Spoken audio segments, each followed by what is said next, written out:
Uh, hello, people of YouTube land. Hello to those that are part of the Cringe Crew community Discord, and the people who follow Ted and I, and again, our special guest, Mike, on Twitch. And hello to whoever is listening to this on Spotify or wherever we decide to put this on. I'm Traductus. I'm Ted. And I'm Mike. And this is the Cringe Crew Gaming Movie Review Podcast, where we take a director's filmography and review each movie one by one, go over the background info, and talk about what we like and dislike about the movies, since we are obviously covering Sam Raimi, and Mike is here. That means we are covering the second movie in Raimi's Evil Dead trilogy, and that is Evil Dead 2, also known as Evil Dead 2 Dead by Dawn. Released on March 13th, 1987 with a budget of $3.5 million. Evil Dead 2 made $5.9 million total at the box office. So a hell of a lot better success than Crime Wave, which only made $5,000. Oh, man. Yeah. The initial idea for Raimi to do a sequel of The Evil Dead started prior to him deciding to make Crime Wave. His decision to direct Crime Wave instead was the studio that produced Crime Wave, Columbia, turned down the idea of an Evil Dead sequel. And after Crime Wave failed critically and financially, Raimi set out to make an Evil Dead sequel to save his career as a director. Initially, Raimi had trouble finding funding for the film because of how much Crime Wave tanked. But thanks to Ted's favorite author, Stephen King, Raimi was able to obtain the funding for the movie at a higher budget than the first film, since Stephen King was a fan of the first Evil Dead, got Raimi in touch with a producer, actually the same producer of Maximum Overdrive. So Raimi initially wanted to make the movie set in the Middle Ages, the setting for the next film in the trilogy, Army of Darkness. But the studio that was producing the film told Raimi that the setting should be like the original film. However, the tone of this film ended up being different thanks to co-writer Scott Spiegel, who worked on the first film, and also the 8mm films of that Raimi made prior to The Evil Dead. Spiegel suggested that Raimi make the sequel a horror comedy as opposed to a straight-up horror film, like the first one was. So the movie consists of new characters, which end up being Annie Nobe, played by Sarah Baby. Played by Sarah Berry. Dan Hicks as the character Jake. Cassie Wesley as Bobby Joe. We also...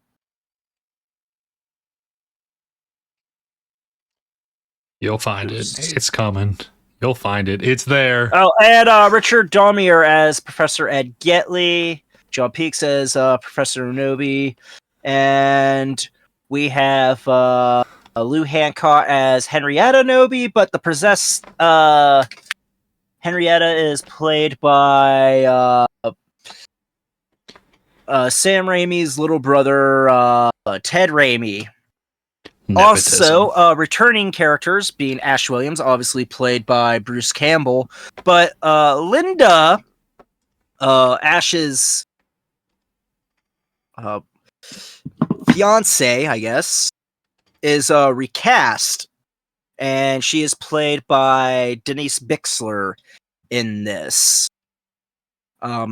Now, you're probably wondering, why is there a recast? Why didn't Raimi just, use images from the first one to basically show previous characters? Well, the reason behind that is originally the original 5 characters were supposed to be in this. and they were supposed to use, footage from the first film. However, Raimi did not have the rights to that, and ended up having to reshoot the film and also turn it into something different, like the first sequence, to abridge the first movie. And the movie ends up being kind of a half remake, half sequel, which, oddly enough, a lot of people mistook the beginning, including Ted here, that Ash was just stupid enough to bring like a new chick to the same cabin that all this crazy shit happened, thinking nothing bad was going to happen. Literally, my first note is Ash is a fuckboy. It's the first thing I wrote on this piece of paper. But no. That's just a remake and rehash, abridged version of the first movie. That being said, mostly everything went hunky-dory for shooting. However, there were some discrepancies, including Ted Raimi being in prosthetics, which looked all right. The improvement was that he, instead of having to wear like giant, thick contact lenses like the actors had to in the original, he was able to have just half-cut ping pong balls instead, so therefore a lot more comfortable. However, he couldn't get out of the prosthetics because they were tight on his skin, so therefore they had to use cooking grease each time for him to get the prosthetics off so he could slide out of the suit. That being said, after editing was finished, Raimi ended up sending the film to the ratings board, but did so under several different names to confuse the ratings board and to have them not associate the movie with the first Evil Dead to avoid an X rating. He was successful in that endeavor, and the Evil Dead 2 has an R rating. Upon release, the movie became a success and critically was actually lauded as superior to the first film. And this movie has been ingrained in pop culture with several different scenes being quoted and memed throughout time, and also being one of the main films to inspire the video game series Doom. Yeah. Interesting. Yeah, I know. I see your confusion, Mike. I can't see Ted's confusion. I just see his blank. I wouldn't have put it together, but like, all right, It I guess. It kind of makes sense. Like, I guess demons coming out of a portal, but I could get how somebody could look at this and be like, I want to walk through small corridors and shoot like fucking demons. Like, I get it, but also that feels very weird. It seems like a stretch, but I looked it up. All right. So now it goes on the plot. Take it away. I'm gonna let you take it away, Mike, because mine won't be glowing. I think it's better if you do it, because honestly, while we were watching this movie, I was playing Batman, and so I was like half paying attention. Even though I've seen this movie like several times, I could not summarize the plot for you. I mean, grand scheme of things, it doesn't necessarily feel as linear as the last one. It's kind of picks up somewhere in the middle of the first movie, rehashes it and retells it, and then there's just a new string of demons and Get Out, kind of. That's yeah.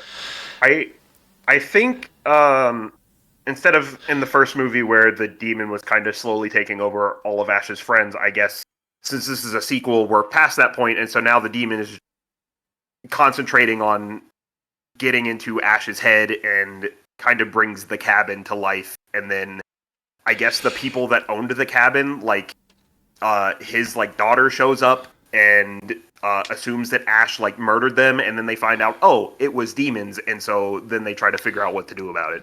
Yeah. So I guess we'll go into likes and dislikes. If anybody's got likes, you guys can lead off. I don't have many positive like notes, so let's just. I like how the difference in this movie is like the previous movie, like everybody like pretty much one by one gets possessed. in this, there's like only like two people. Well, I mean, Henrietta is already possessed.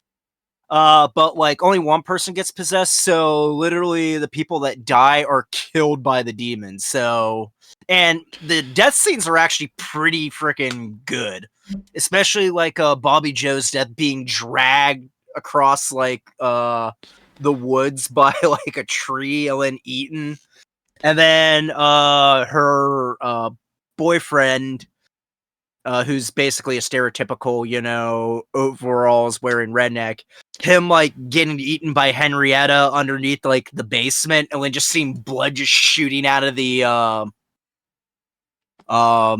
trap door.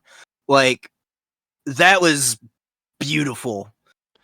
I wish all the special effects of this movie were as good as that, but for the most part, I actually have to say I think that's great. I think Ash's one-liners are good. I also love how batshit crazy some of the scenes are, especially when the cabin actually just kind of comes to life and has inanimate objects laughing at Ash. Other than that, there isn't really much to kind of say, even with like likes and dislikes. To me, like, I enjoyed the movie, but like it's not my favorite out of the three. All right, I think I'm about the same. I like most of the movie, but there are some points that I'm not a fan of that I'll get to. I do like when the demon is kind of taking over things in the cabin and bringing them to life to kind of mess with Ash and getting into his head. I like some of the cheese in the movie, which this movie seems to lean more into than the first one. It seems like they tried to redo the tree scene from the first one, but obviously like toned down, and it just ends up with her being dragged through the woods and then colliding into a tree and either getting eaten or exploded. We don't know, but yeah, she dies regardless. Yeah, I assume eaten because they show like the tree having teeth. They just don't show her actually being eaten. And then Ash says the thing, and he gets his chainsaw arm. He says, "Groovy." "Oh So, yeah, that scene is still. Oh, I love that scene. Him, groovy." Yeah, I have to agree with a lot of your guys' stuff. I mean, like you said, Mike, the cheese is funny, right? Like, it's not great cheese. It's like a slice of American, but you're still happy to have it, Like, the cheese that's there is all right. I think that the effects were, as a consistent whole, better than the first film. I also, the only thing that I've got to add that's really new is that I felt like it kept the vibe of the same movie, or of the first movie, pretty much the same, right? In that it didn't take creative liberties, it didn't take the story in a different direction, right? It just kind of added on to the back end. It felt the same kind of gruesome and scary inside the same cabin, which was kind of a nice way to pick up off the last one. Alternatively, for my dislikes, the big one here is that Stephen King's the reason why this got made. That's why I don't like it. No, but that definitely makes sense because he can't fucking write a story either. Fuck that guy. No, so look, horror movies in general suck at sequels. All of them are like pretty objectively terrible. Even the ones that are worth watching are still bad as being sequels. Depends. You can wiggle your hand at me, right? I'm not saying they're all bad movies. I'm saying they're bad as sequels. I fail to come up with... Very rarely does a sequel actually, yeah. I fail to come up with a single example where it's not a good standalone movie, it is a good sequel, right? This one is objectively worse than all of the other bad ones because they have to tell you the same story. I also think that if you went in with no context of Evil Dead 1 and you saw the parts that were rewritten and remade, you're like, why the fuck did they show me this? This is stupid. Like, to isolate this as a standalone movie, it sucks. To make it a sequel, it sucks worse. Like, it doesn't... Why? Why is my biggest question there. Don't worry about it. Don't worry about the continuity. Look, okay, even if you ignore the fact that there's like, all right, we couldn't get the same actors or the same scenes, or we couldn't do a shot for shot, and we just kind of have to expedite an hour's worth of movie into 25 minutes to make it make sense as to where we're picking this up. All right, Where did these demons come from? What are the scary things that put them in this position? All you see is like, hey, here's the necklace. All my friends are dying. Somebody else is in the house now. And like, that's what I just did for the first 25 minutes of the movie is those 3 fucking sentences. It doesn't make any sense, and there's no context. Even without the continuity, you're still wondering why. Like, that's my biggest strike against this movie.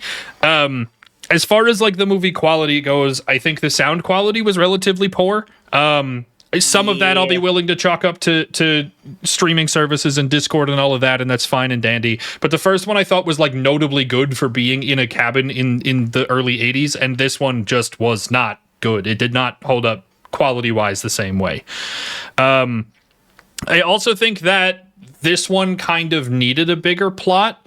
The idea that all 3 of us sat here and were just like, yeah, I guess that this is kind of the plot, but it's mostly just a horror movie, I think really takes away from this movie's watchability. If you take this as an isolated movie and not consider the continuity shit, right? There's a whole bunch of people are dying. You establish that there's demons. Ash is left by himself.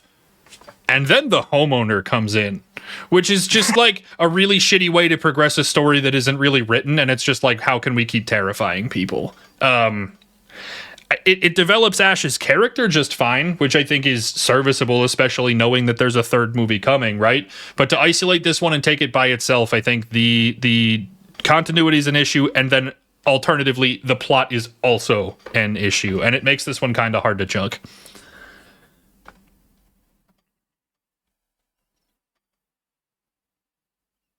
I'm open to other opinions, yeah.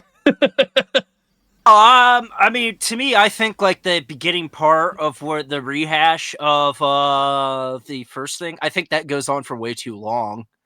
Like the movie technically doesn't start until like after like the house comes alive and shit, and tries to like fuck with Ash, and then the homeowners finally show up.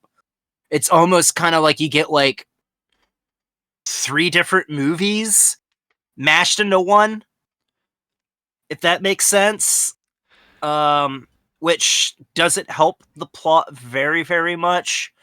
I also like the claymations kind of aged really bad, especially at the beginning. You wanted to? I was gonna say Mike gave the finger wiggle there, so I like the bad claymation. Like that bit of like Ash's girlfriend or fiance, whoever, like her corpse dancing around. I honestly like think because it looks bad, it makes it creepy, and I love it. Makes sense. I get that. It was better, and it was less terrible than in the first movie when they're just like, budget's out. What if we just molded the rest of what we want to do out of clay? And it just kind of like really shit on the things that were good. This one felt less out of place bad. I can give you that. It definitely felt creepy, but it also doesn't quite hold up. I also like think that the biggest issue I think this movie has is that, and a lot of horror comedies that aren't full comedy, stuff like, that's not Shaun of the Dead. And I've made this complaint about American Werewolf in London. And that is like this movie, like, although I think this does better than American Werewolf in London, where it tries to balance the scares and the comedy, it still doesn't do it that well. Like, there's some parts where it's like where the comedy either undermines the scares or the scares kind of undermine the comedy. I think actually, oddly enough, like Mike and I disagree with that. Like, to me, I'm just like, wow, with the scene, the claymation, and to me, thinking the claymation looking terrible, I kind of laughed at it. Like, I don't know if this is supposed to be funny or creepy, and that's my main gripe on it. Like, there should be like, I should kind of know, like, am I supposed to be creeped out, or am I supposed to laugh at like how bad the claymation is? But to me, like, the only movie that kind of really does that balance well is Nightmare on Elm Street 3 and Scream, which those are about like the only movies I can really think of on the top of my head. I know there's a few that do, but like it's very few and far between. Normally, like horror comedies lean towards like, you know, the comedy aspect just with like a horror theme slapped on it. All right. If you get what I'm saying. Yeah, that makes sense. My dislikes, I think, are about the same. I think this being a sequel is kind of confusing, but I guess if you think about it, the continuity makes sense. But I guess It's the a fact that it requel. is confusing is like a strike against it. I think that the retailing at the beginning is kind of unnecessary. Like, you could just cut that whole part out of the movie that doesn't need to be there. I don't care about the extra characters at all. Like the new characters in this, don't care about them, but they're there to drive the plot forward. So take that Death as it scenes are is. nice. Yeah. Yeah. That's about it. There's some cool parts. Feels weird as a sequel, not as cohesive as the first one. Yeah, it wasn't awful. I won't say that it's bad. I just, man, it's hard to find enjoyment of this without the glaring obvious like problems for me. Well, I guess that leads us to rankings. Yeah. Mike, I don't know if have you watched all four with us now? Are you ranking all the Sam Raimis, or do you just want to rank the Evil Deads? I did not watch Crime Wave with you. Okay, well then, if you just want to rank the Evil Deads, you have at it. Okay. I used to say that this one was my favorite over the first one, but I think watching it again, that has changed. I'm curious.